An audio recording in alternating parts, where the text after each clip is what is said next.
एक बार की बात है। एक जंगल में एक हाथी रहता था।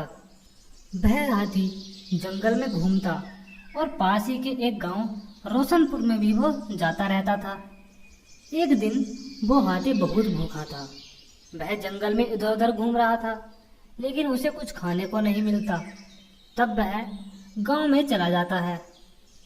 जब वो हाथी गांव में जाकर जोर जोर से चिंघाड़ने लगता है, तभी भीमा सामने से आता है और हाथी को देखकर सोचता है, अरे भाई, लगता है ये हाथी बहुत भूखा है, मुझे इसकी मदद करनी चाहिए।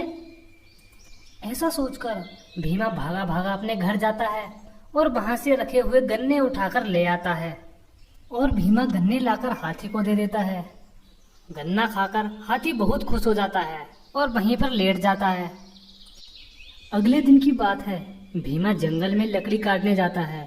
जब वो लकड़ियां काटते हुए थक जाता है, हे भगवान, मुझसे तो लकड़ियां भी नहीं कट रही, मैं तो बहुत ही जल्दी थक गया, अब मेरा क्या होगा।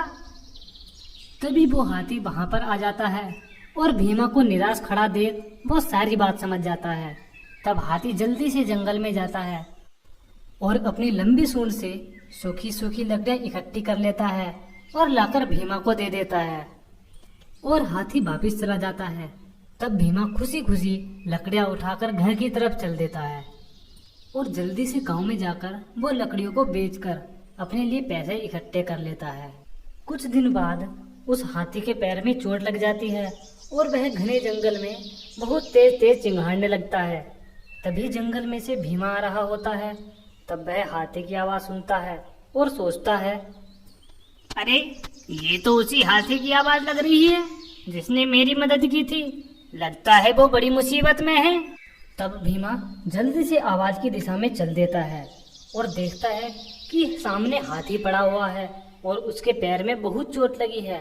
तब भीमा उसके पैर का इलाज कर देता है। भीमा के इलाज से हाथी जल्दी ही बहुत सही हो जाता है। कुछ दिन बाद उनके गांव के पास में एक चुड़ैल घूमने लगती है।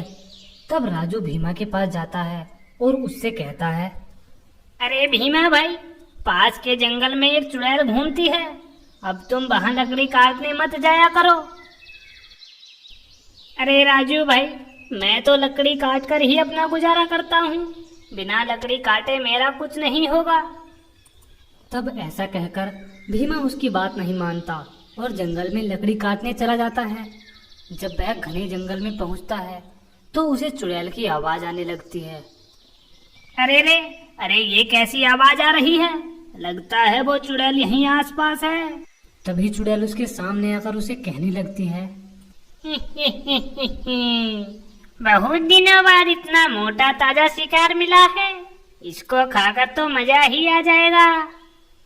तब भीमा डर के मारे चिल्लाने लगता है, अरे बचाओ, अरे मुझे बचाओ कोई, अरे हे भगवान, ये चुड़ैल तो मुझको मार ही देगी। तब भीमा ऐसे ही चिल्लाता रहता है, लेकिन घने जंगल में कोई भी नहीं होता और चुड़ैल उसके पास जाकर उसे पकड़ लेती है और वो चुड़ैल खुश होकर उसे पकड़कर हवा में उड़ाकर ले जाने लगती है। तब भीमा चिल्लाता रहता है, लेकिन कोई भी उसकी मदद करने नहीं आता। जैसे ही वो चुड़ैल सामने वाले घने जंगलों में पहुंचती है, सामने से हाथी आ जाता है। तब वो हाथी भीमा को पहचान लेता है। तब वो चुड़ैल हाथी से बहुत डर जाती है और नीचे उतरकर सोचने लगती है, अरे हे भगवान, ये हाथी कहाँ से आ गया, ये तो बहुत गुस्से में लगता है, इससे बचकर भागना पड़ेगा। ऐसा सोचकर वो चुड़ैल उस हाथी के सामने से भागने लगती है। तभी हाथी भी उसका पीछा करता है और उसको धक्का मारकर नीचे गिरा देता है।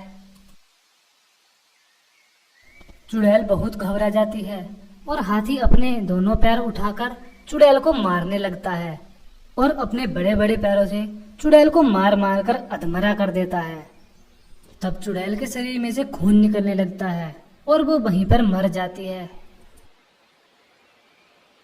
चुड़ैल के मरने के बाद भीमा हाथी को बहुत धन्यवाद करता है और फिर भीमा और हाथी वापस गांव चले जाते हैं।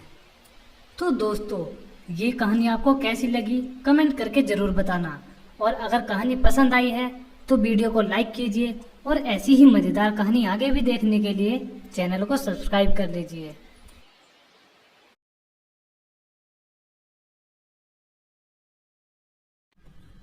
एक बार की बात है, एक जंगल में एक चुड़ैल रहा करती थी।